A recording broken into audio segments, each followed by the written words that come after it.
Lord Mayor, this is a particularly dispiriting report.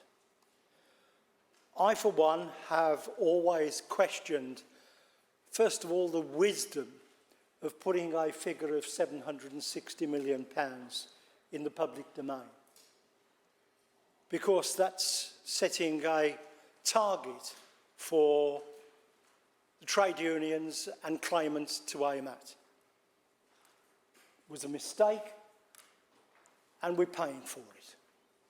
I've always questioned the authenticity of that figure as well, because just consider for one moment, £760 million. If there are 10,000 successful claimants, that means that each of them are going to get £76,000. If there are 5,000 successful claimants, it means, double it, £152,000 per claim. Now, these figures are completely erroneous.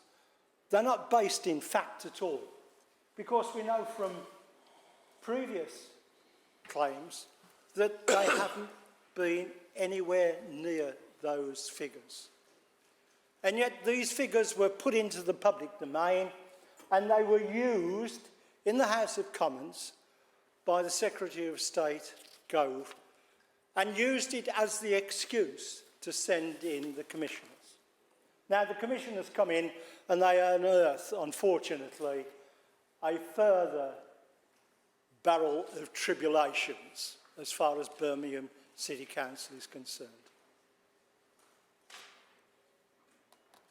It is true that conversations with the Chief Commissioner, and I'm sure that we all wish him a speedy recovery from his surgery, that Max Cllr does not believe that the final figure is going to be £760 million. He believes it's going to be closer to £250 million. So at a stroke, you remove the reason why the commissioners came in the first place. Now, despite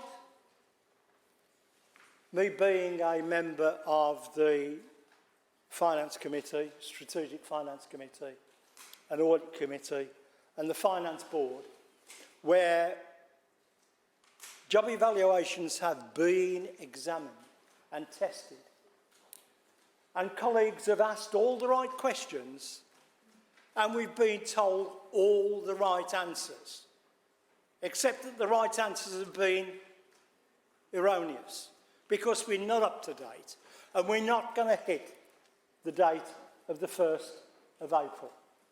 And that's really what concerns me in all this farrago that's been stretching over so long, that we haven't been told, and I'm being very careful with my words, accurate information. Now, it's going to be interesting at the next meeting of the Audit Committee on the 10th of December, because I'm chairing it, and the main item on the agenda is the report from Grant Thornton. And I've no doubt that part and parcel of that will be questioning over the authenticity of the equal pay claim and what they have been able to verify. And they've been on the case for a long, long time. So we look and hope. Thank you, Lord Mayor. Thank you. Call upon Councillor John Cotton to